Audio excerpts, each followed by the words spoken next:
A ship owned by the White Star Line is about to set off on its first voyage. It's big for its time, advanced and modern. It carries hundreds of hopefuls from new lives overseas. But then, tragedy, a sudden blow sees the big ship sink, taking hundreds of souls with her. If this story sounds familiar, and it probably should, then it may surprise you to know I'm not actually talking about Titanic. I'm talking about another ship, the Taylor, which was lost on its maiden voyage back in 1854. On the big passenger ships in the 1890s through the 20s and beyond, the first trip on a new ship, that is, the Maiden Voyage as it was known, was usually underbooked while the company ironed out all the kinks, and perhaps for good reason. A lot of ships have set out on their very first voyage only to meet disaster and sink.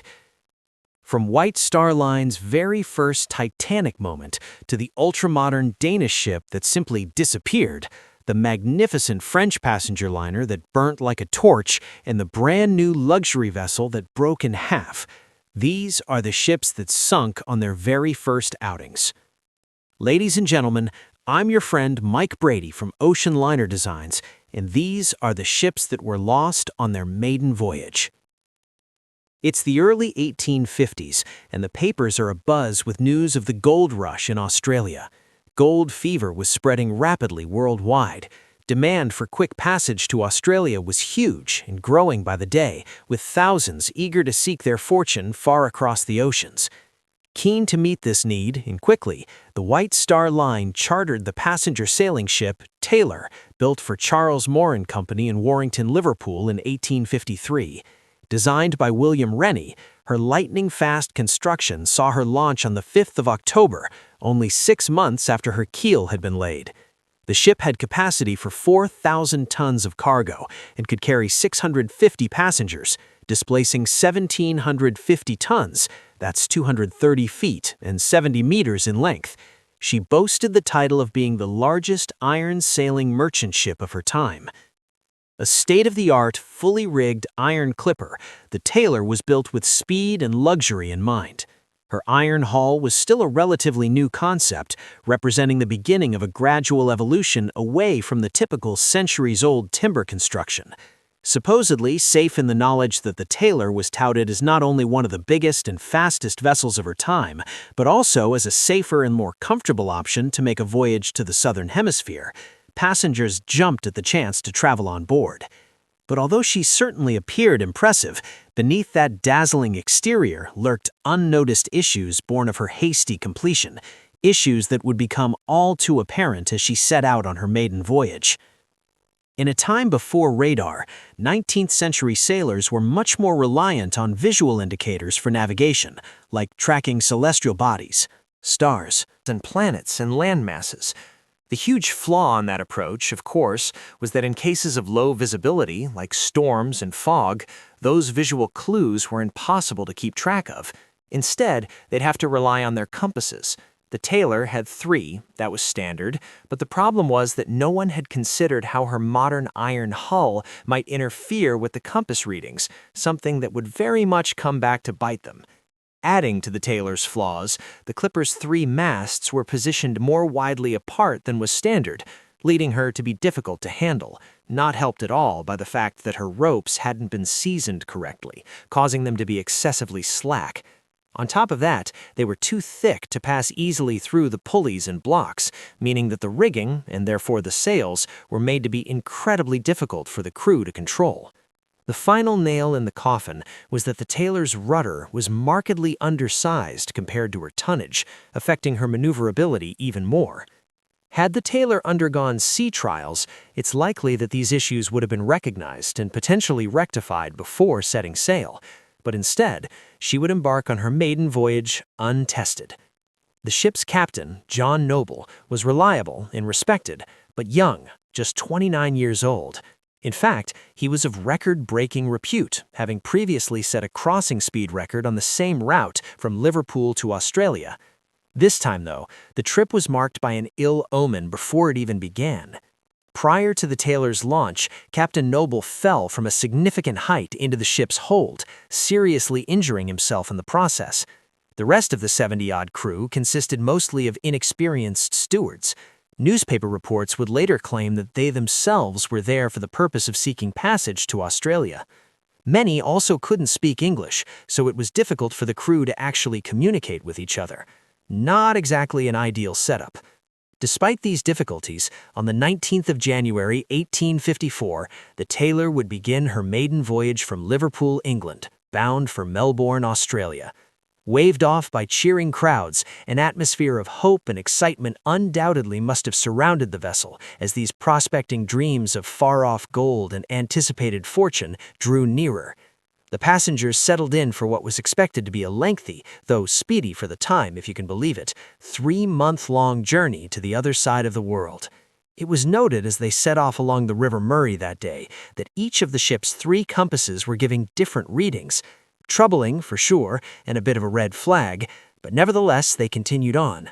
Just 2 days into a voyage, the Taylor would run into it. The forgotten Titanic, the tragedy of the SS Taylor. The sea was violently angry that night. Waves smashed against the iron hull, rain cut across the deck like knives, and the brand-new passenger ship SS Taylor was already in trouble. Only 2 days into her very first voyage. She had left Liverpool in January 1854, bound for Australia with nearly 650 souls aboard, families, immigrants, dreamers, all chasing a better life. They would never reach it. A perfect storm of mistakes. From the moment she left port, nothing went right. The Taylor's compasses were malfunctioning. Her crew knew it. Yet the ship pressed on, straight into dangerous Irish waters. Blinded by fog and violent winds, the Taylor was unknowingly sailing directly toward the rocky coast of Lambay Island. Then came the impact. The hull was ripped open. Panic erupted. So close, yet so hopeless. The ship ran aground less than 100 meters from shore. Passengers could see land, they could hear the waves breaking on the rocks, yet the sea was too wild, the water too cold, the storm too brutal. There were no lifeboats, they were not yet required by law. One by one, people were swept into the ocean. Who survived and who did not? Of the roughly 650 people on board, only 280 survived. Women and children suffered the worst losses. Out of 100 women, only 3 survived. Fewer than 4% of the children lived. Most of the dead were immigrants, packed below deck. Why so few women survived? Victorian clothing, heavy layered skirts, thick wool, steel-framed crinolines became underwater anchors. Swimming itself was considered improper for ladies, and many had never learned. They never stood a chance.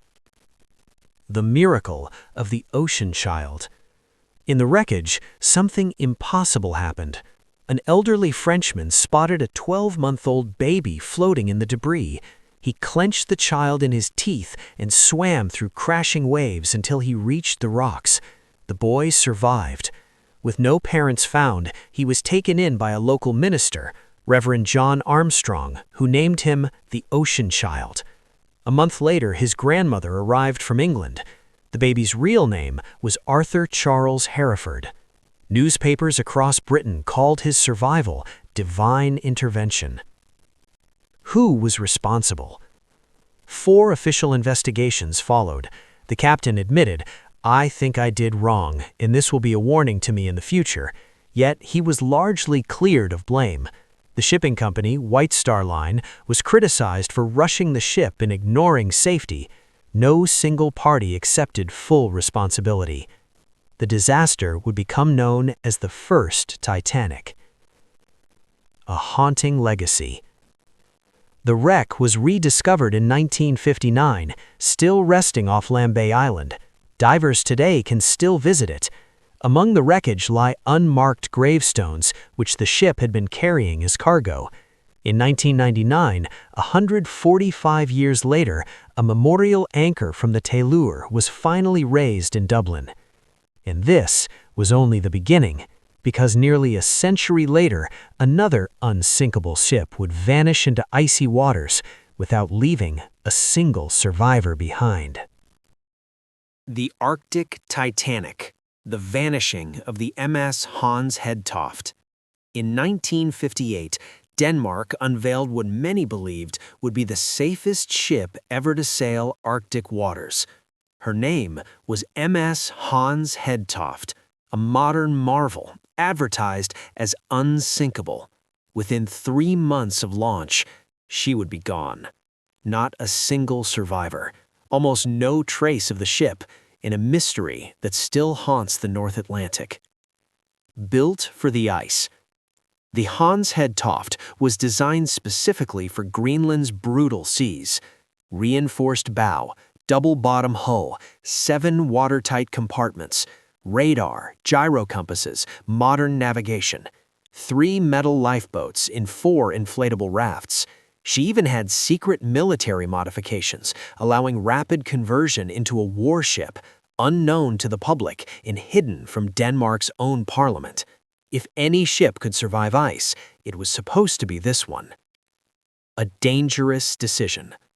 Despite fierce warnings from maritime unions and Greenland's own leaders, Denmark forced through a policy of year-round winter passenger sailing. Among the loudest critics was Greenland's most influential politician, Åge Lund. Before boarding the ship, he reportedly told his son, "It will take a disaster before they admit this is a mistake." He would be one of those lost. A record voyage, then silence. The Hans Hedtoft left Copenhagen in January 1959 and smashed speed records reaching Greenland. On January 29th, she departed Greenland for home.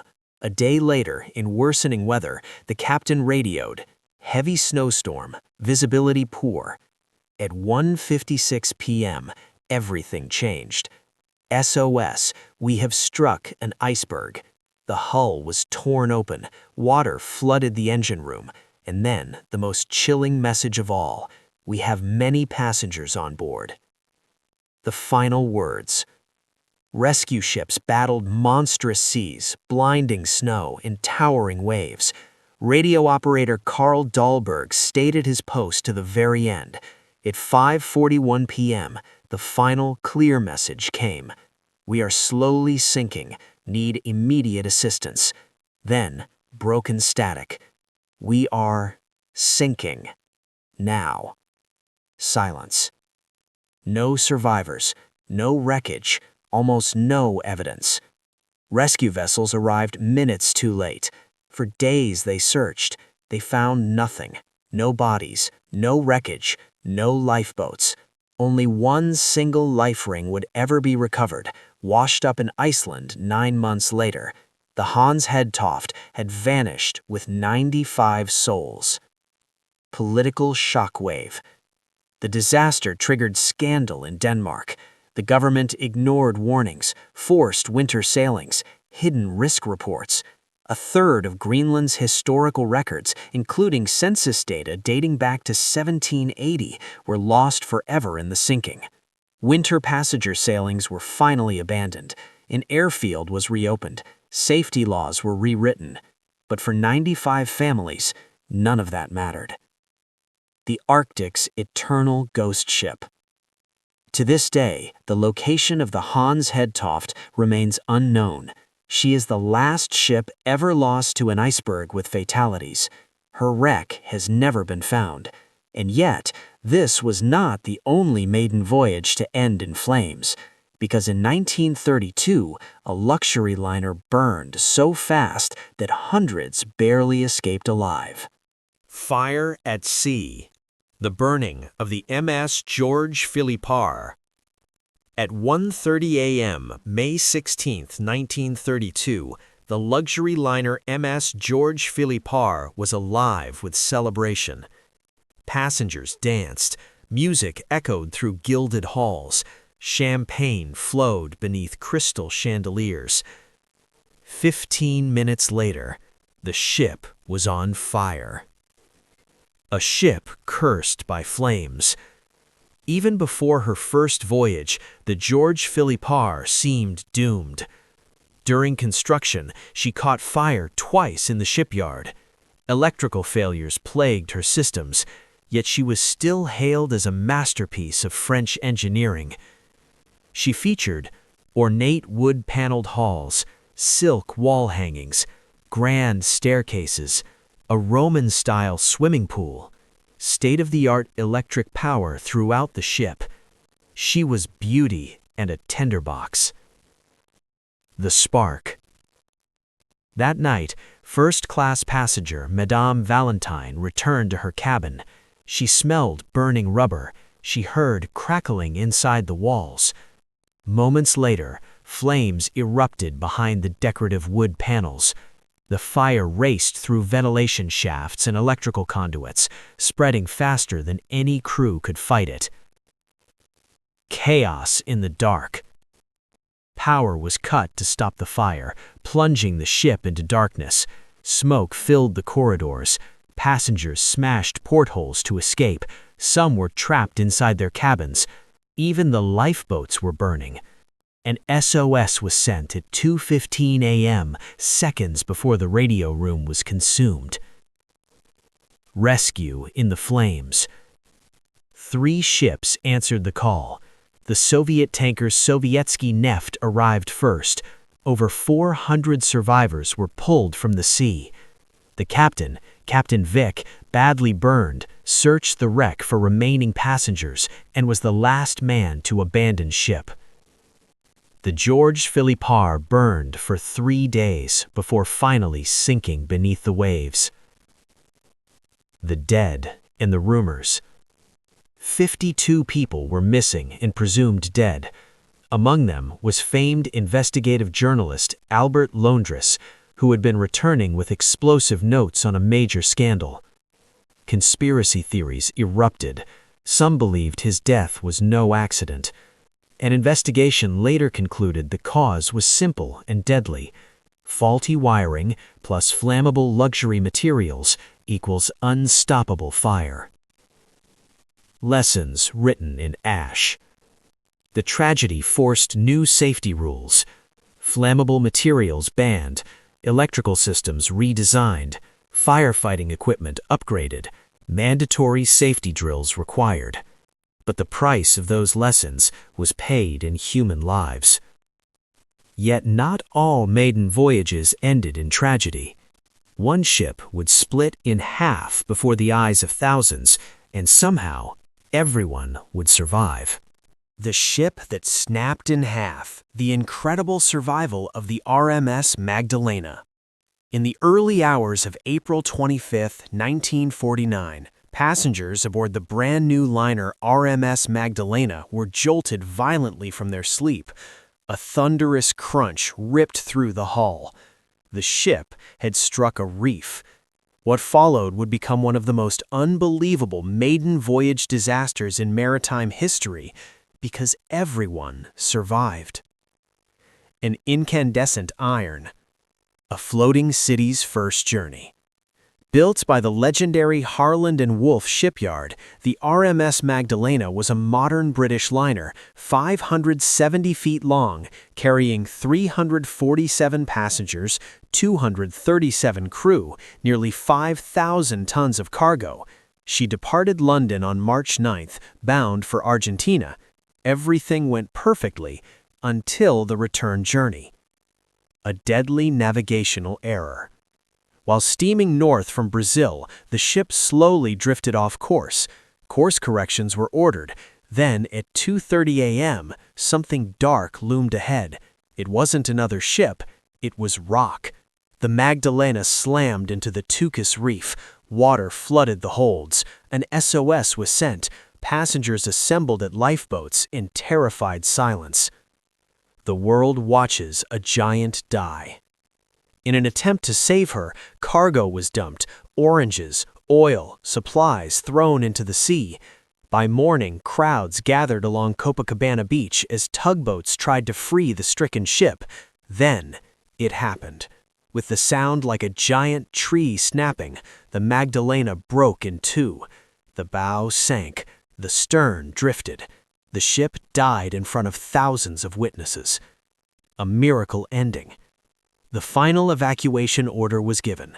Passengers and crew escaped to shore. The captain was the last to leave his ship. Not a single life was lost. Even bottles of beer and oranges later washed ashore. The incandescent iron. The final verdict. A court of inquiry blamed navigational errors. The captain's license was suspended. The company received the largest insurance payout in British maritime history, but every life had been saved. Incandescent iron. Legacy of maiden voyages. Some ships vanish in silence. Some burn in fury. Some shatter before our eyes. Their stories changed maritime safety forever.